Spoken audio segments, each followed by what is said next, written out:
New at 6, a bill signed by the governor is set to give more teeth to drug laws in Oklahoma.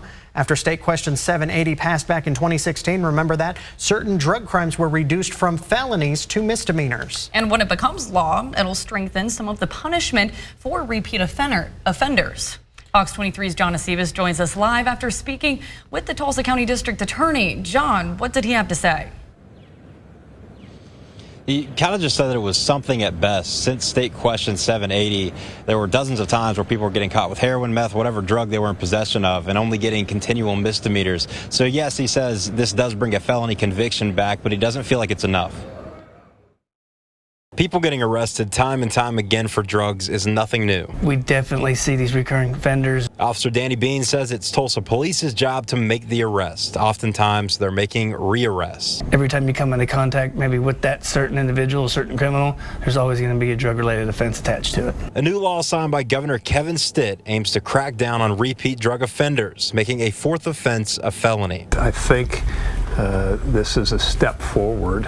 I think it needs to be a little bit tougher. District Attorney Steve Coonsweiler says he suspects that most people being booked on crimes in the Tulsa County Jail are in some way involved with drugs. I've always said about 75% of all crime has at its core something to do with drugs. Just on Thursday alone, 10 people were booked for some kind of drug charge. Oftentimes, when you have these crimes as misdemeanors, they're more in the driver's seat than the prosecutors are, because they already know most citizens don't want to put drug addicts in jail. They want to get them in treatment. Coonsweiler says while the bill reads that you could be charged with the felony after 4 offenses, with all the deferred sentences and suspended sentences, someone may not see jail time until well after that 4th offense. You can have 3 prior felony convictions if it's not a violent crime, and we deem drug offenses as not being violent crimes.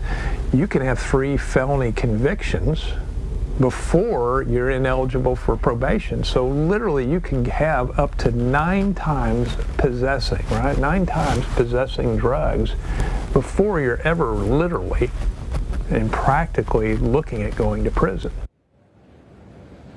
Coonsweiler says since State Question 780, people weren't or no longer going to drug court. Rather, they want to get more people back into drug court.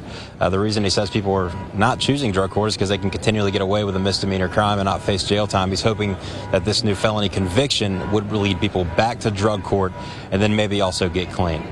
Covering news that matters, John Acebas, Fox 23 News.